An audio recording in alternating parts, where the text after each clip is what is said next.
அனைவருக்கும் வணக்கம்.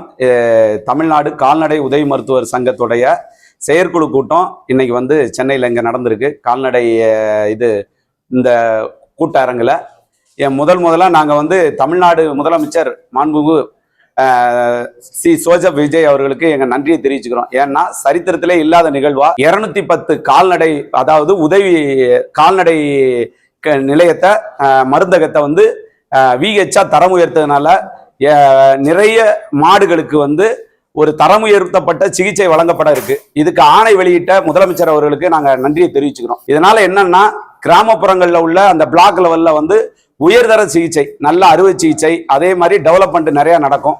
இதுக்கு நன்றியை தெரிவிச்சுக்கிறோம். மேலும் எங்க துறையில ஒரு 4000க்கு மேற்பட்ட பணியாளர் பற்றாக்குறை வந்து இருக்கு.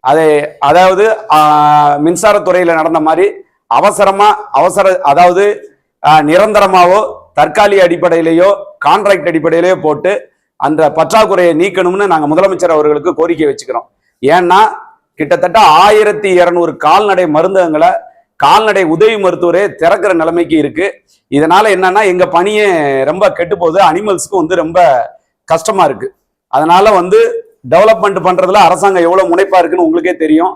ஒரு தரம் உயர்த்தப்பட்ட சிகிச்சை வந்து அனிமல்ஸ் கிடைக்கிறதுக்கு இவ்வளவு முயற்சி எடுத்த அரசாங்கம் உடனடியா பணியாளர் பற்றாக்குறைய தீர்க்கணும். மேலும் எங்க இதுல வந்து காலமுறை ஊதியம் வந்து இந்தியாவில் உள்ள அனைத்து மாநிலங்கள்லையும் வழங்கப்பட்டிருக்கு. 10 வருஷத்துக்கு முன்னாடி வழங்கப்பட்டது நிறுத்தி வைக்கப்பட்டிருக்கு, நீதிமன்றத்துல இருக்கு. இப்போதைக்கு புதிய வடிவில மாற்றி அரசாங்கம் வந்து 20 வருடம் ஆனாலும் இந்தியாவிலேயே ப்ரமோஷன் இல்லாத ஒரே டிபார்ட்மெண்டா நாங்க இருந்துகிட்டு இருக்கோம். அதனால அதை மாற்றி எங்களுக்கு வந்து ப்ரமோஷன் கிடைக்கிறதுக்கு, டைம் பவுண்ட் ப்ரமோஷன் வந்து எங்களுக்கு கிடைக்கிறதுக்கு வழி செய்யணும் அரசாங்கம். மேலும் ஒரு முக்கியமான ஒரு திட்ட கோரிக்கை வந்து எங்க சங்கத்தின் மூலமா வைக்கிறோம். அது முக்கியமான கோரிக்கை என்னன்னா, கால்நடை மருத்துவர்கள் வந்து 8 to 12 ஒரு 3 மணி நேரம் இல்லாம இருந்து அதுக்கப்புறம் வர்றாங்க. இதனால என்ன ஆகுதுன்னா, சிகிச்சை வந்து கண்டினியூஸா கொடுக்க முடியல. இது உயிர் சிகிச்சை, உங்களுக்கே தெரியும், எல்லாருக்கும் தெரியும். இதுல என்ன ஆகுதுன்னா, ஒரு சிகிச்சை பண்ணிக்கிட்டு இருக்கும்போது 12 மணிக்கு எல்லாரும் போயிடுவாங்க, மாடு கொண்டு வந்துட்டு திருப்பி போறாங்க. இதனால நாங்க அரசாங்கத்தில் வைக்கிறது இது உயிர் உள்ள சிகிச்சைனால 9 to 3 வந்து எங்களுக்கு கண்டினியூஸ் சிகிச்சை கொடுத்தா ஃபார்மர்ஸ்க்கு ரொம்ப பெனிஃபிட் ஆகும். இதனால உங்களுக்கே தெரியும், மாடுகளுக்கு வந்து அரசாங்க மருத்துவமனை தான் ஒரே ட்ரீட்மெண்ட் இடம், நம்மளுக்கு ஹியூமன் டாக்டர் மாதிரி இல்ல. நாங்க கண்டினியூஸா இருக்கிறது வந்து நல்ல டெவலப்மெண்ட் உருவாக்கும், அனிமல் வாயிலா ஜீவன்கள் நல்லா வளர்ச்சி அடைவதற்கு உதவி செய்யும். மேலும் NDLMனு ஒரு திட்டம் வந்திருக்கு எங்க திட்டத்துல, கணினிமயமாக்கம்.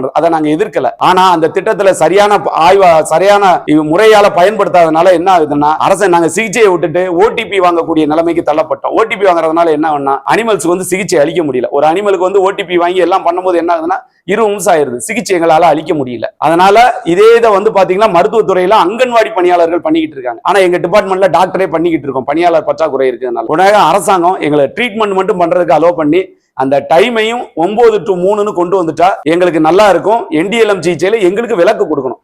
மருத்துவர்கள் வந்து சூப்பர்வைசர்னு சொல்லி எங்களை மருத்துவம் பார்க்கறதுக்கு அலோ பண்ணணும்னு சொல்லி முதலமைச்சர் அவர்களை நாங்க கேட்டுக்கொள்கிறோம். தீர்மானமும் அதைத்தான் நிறைவேற்று. அலுவலக பணியாளர்கள் பணியிடங்கள் காலி இருக்கா? ஏன்னா மருத்துவ உதவியாளர்கள் 4000 இடங்கள் இருக்குன்றீங்க.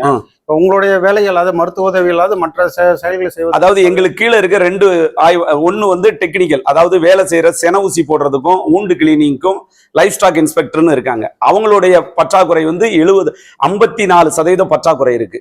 அது கீழே வந்து கிளீன் பண்ணுவாங்க இல்லையா, அசிஸ்டன்ட் கிளீன் பண்றவங்களோட பற்றாக்குறை வந்து கிட்டத்தட்ட ஒரு 40% இருக்கு. எண்ணிக்கையில சொல்லுங்க. அதாவது கரெக்டா சொல்லணும்னா சார், கால்நடை ஆய்வாளர்கள் வந்து ஒரு தோராயமா 1800 பேர் இடங்கி காலி பணியிடங்கள் இருக்கு. கால்நடை பராமரிப்பு உதவியாளர் ஒரு 1700 1800 பணியிடங்கள், டோட்டல் வந்து 3000 ஹாஸ்பிட்டல் இருக்கு. அதுல 1800 கால்நடை ஆய்வாளர் எங்களுக்கு இருக்கக்கூடிய டெக்னிக்கல் பர்சன் வந்து பற்றாக்குறை இருக்கு. அதே மாதிரி அதை கிளீன் பண்றாங்கல்ல உங்களுக்கு ஏஹெச் அசிஸ்டன்ட், அவங்களோட பற்றாக்குறை கிட்டத்தட்ட 1200. இந்த 8 to 3 டைமிங் 9 to 3ன்னு கேக்குறீங்க. அதுல அந்த 1 மணி நேரத்துல என்ன வித்தியாசம் வந்து சார்? அது அப்படி இல்லை. என்னன்னா, இப்ப இருக்க டைமிங் வந்து பாத்தீங்கன்னா காலையில 8 to 12, சாயந்தரம் 3 to 5, இடையில வந்து 3 மணி நேரம் வந்து கேப் இருக்கு. இதெல்லாம் 50 வருடத்துக்கு முன்பு வந்து உருவாக்கப்பட்ட டைமிங் இது. அது என்னன்னா, அந்த காலத்துல வந்து ஒரு தாலுக் ஹெட் குவார்டர்ஸ்ல போய் காலைக்கு இருந்து அந்த விந்து வாங்கிட்டு வந்து தான் போடுவாங்க. இப்போ வந்து எல்லாமே டெக்னாலஜி வளர்ந்துருச்சு இல்லையா? வளர்ந்ததுனால என்னாச்சு, எல்லாமே ஃப்ரோசன் செமன் வந்துருச்சு. நம்ம எப்பனாலும் எடுத்து அதை யூஸ் பண்ணிக்கலாம், அந்த மாதிரி இருக்கு. இருந்தாலும் இந்த பணி நேரம் மட்டும் வந்து பாத்தீங்கன்னா கிட்டத்தட்ட 50 வருடங்களுக்கு முந்தின பணி நேரமா இருக்கு. அதாவது பிரிட்டிஷ் காலத்து பணி நேரம் அது ஆக்சுவலா. அதனால அதை மாத்தி இப்போ வந்து பாத்தீங்கன்னா ஹியூமன் நம்ம பிரைமரி ஹெல்த் சென்டர்ஸ்லாம் என்ன பண்றாங்கன்னா, காலையில 9 மணிக்கு ஆரம்பிச்சு ஒரு 4 மணிக்கு வந்து முடிக்கிறாங்க. அந்த மாதிரி எங்களுக்கு என்னன்னா வந்து அவசர சிகிச்சை பணி வேற எக்ஸ்ட்ராவா இருக்கு. ஏன்னா ஹியூமன்ஸ்லாம் ஆம்புலன்ஸ் வச்சு அவங்க ஆஸ்திரி கொண்டாடுவாங்க. ஆனால் எங்க இதுல அப்படி கிடையாது. நாங்க தான் அனிமல்ஸ் ஏதாவது திடீர்னு ஒரு விசக்கடியோ ஒரு ஆபத்தான ஒரு விபத்தா இருந்தாலும் நாங்க தான் அங்க போக வேண்டியிருக்கு.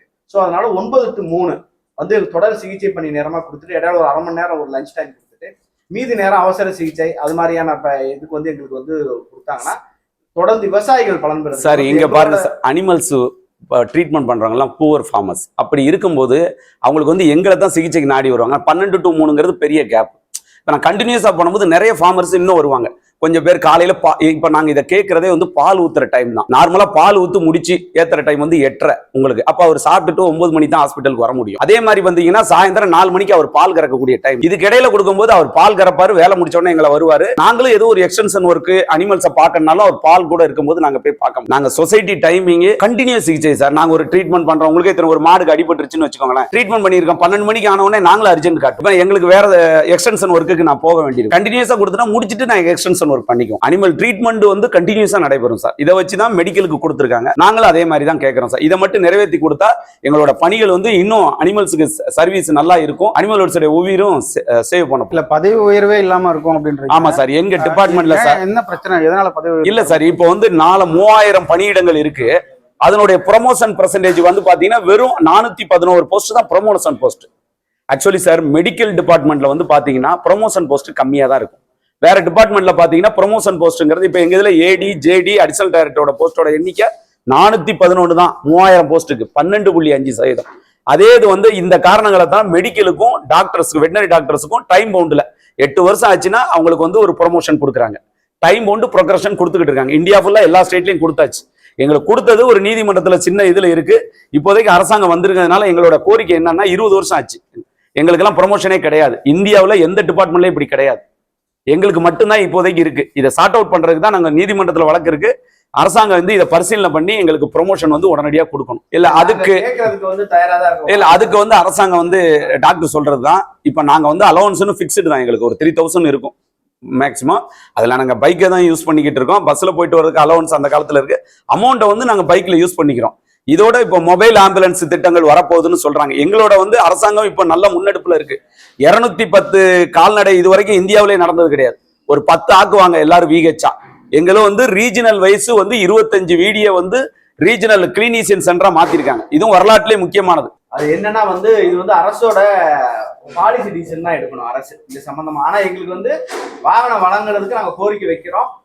அரசாங்கம் வந்து வாகனம் வழங்கினா கிராமங்கள்ல சென்று பணி செய்யறதுக்கு கால்நடை உதவி மருத்துவர்கள் வந்து ஒரு தாசில்தார் கேட்டர், ஒரு இன்ஸ்பெக்டர் கேட்டர், அந்த கேடர்ல இருக்க மற்றவங்களுக்கு எல்லாம் பாத்தீங்கன்னா வாகனங்கள் இருக்கு, அரசு வாகனங்கள் இருக்கு. கால்நடை உதவி மருத்துவர் அதே கேடரா இருந்தாலும் எங்களுக்கு வந்து இன்னும் வாகனங்கள் வந்து அரசு வாகனம் வந்து தனிப்பட்ட முறையில வழங்கப்படலை. அந்த மாதிரி அரசாங்கம் வந்து வழங்கினால் எங்களுக்கு வந்து இன்னும் வந்து சேவையோட தரம், அதாவது எங்களுக்கு வசதிங்கிறதோட விவசாயிகளுக்கு வந்து சேவையோட தரம் அதிகமாகும். அதே மாதிரி கால்நடைகளுக்கு வந்து நாங்க சிகிச்சை அளிக்கிற தரம் வந்து அதிகப்படுத்துறதுக்கு வாய்ப்பு. அந்த லெவல்ல இருக்க மாவட்டங்கள் வந்து வறட்சி வந்து பாதிக்கப்படுற சூழல் இருக்கனால அவங்களுக்கு வந்து ₹5 1 கிலோ வந்து கான்சன்ட்ரேட் ஃபீட் வெளியே வாங்கினா ₹20 வருவாங்க. அரசாங்கம் வந்து 10 கோடி ரூபா ஒதுக்கியிருக்காங்க. அரசாங்கம் வந்து அதை வந்து இந்த தீவன பற்றாக்குறை வரக்கூடாது, இல்ல புயல் மழை வெள்ளம் வந்து அதை எப்படி வந்து கால்நடைகளை பாதிக்காதவனா விவசாயிகளை பாதிக்காம என்ன ஆல்ரெடி அனைத்து மாவட்ட ஆட்சியர்களையும் அரசாங்கம் வந்து இதுக்கு வந்து முன்னேற்பாடுகள் செஞ்சிருக்காங்க. அதற்கான தொடர்ந்து நடவடிக்கைகள் மேற்கொள்ளப்பட்டு வருகிறது. மருந்து இருப்பு இருக்கு சார். மருந்து இருப்பு ரெகுலரா வருஷத்துக்கு 4 டைம்ஸ் வந்து இன்டர்ன் போட்டு கொடுத்துருவாங்க. ஆனா அது தொகையை நாங்க உயர்த்த கேட்கிறோம். இப்ப வந்து அரௌண்ட் ஒரு 1 lakh அந்த லெவல்ல தான் 2014 இருந்து ஆம்புலன்ஸ் வந்து பாத்தீங்கன்னா ஒரு பிளாக்குக்கு ஒரு ஆம்புலன்ஸ் இருக்கு. அந்த ஆம்புலன்ஸ் வந்து பாத்தீங்கன்னா காலையில நேரத்துல வந்து 1962 to 1962 ஆம்புலன்ஸ் இருக்கு. நம்ம 108 இருக்கிற மாதிரி இருக்கு. அது என்ன பண்ணுவாங்கன்னா அவங்க வந்து கிராமங்களுக்கு போய் சேவை செய்வாங்க. அதாவது கால்நடை மருந்தகங்களுக்கு அருகில் இல்லாத கிராமங்களுக்கு போய் ஒரு நாளைக்கு 2 கிராமம் 3 கிராமம் கேம்ப் நடத்துவாங்க. மதியத்துக்கு மேல 12 மணிலேருந்து 5 மணி வரைக்கும் வந்து அவசர சிகிச்சை வந்து அட்டன் பண்ணுவாங்க. அது மேலும் 143 மொபைல் ஆம்புலன்ஸை கவர்மெண்ட் இந்த பட்ஜெட்ல வந்து அறிவிச்சிருக்காங்க நம்ம கால்நடை துறையில. அது ஒரு வரவேற்பு திட்டம் தான். ஏன்னா இன்னும் நிறைய கிராமங்கள் வந்து பலன் பெறும். இல்ல சார், இது எல்லா பிளாக்லயுமே இருக்கு. அது இன்னும் அதிகப்படுத்தி சார் 4 கிராமத்துக்கு ஒரு வீடு இருக்கு இப்போதைக்கு. அது போக வந்து 1962 வந்து ஒரு பிளாக்குக்கு 1 365 வந்து இப்போதைக்கு இருக்கு. அந்த பிளாக்குக்கு 1 இருக்கு. இப்போ 4 பஞ்சாயத்து மினிமம் 3.5 பஞ்சாயத்துக்கு ஒரு வீடு இருக்கு. அதே மாதிரி வந்து கிட்டத்தட்ட ஒரு 6 அது இல்லாத ஏரியாங்கள்ல சப் சென்டர்னு ஒன்று வச்சு சனவுசியும் போட்டு. இது போன்ற செய்திகளை தொடர்ந்து பெற நம்ம வேர்ல்ட் பிரின்ஸ் சேனலை மறக்காம சப்ஸ்கிரைப் அண்ட் ஃபாலோ செய்து கொள்ளுங்கள்.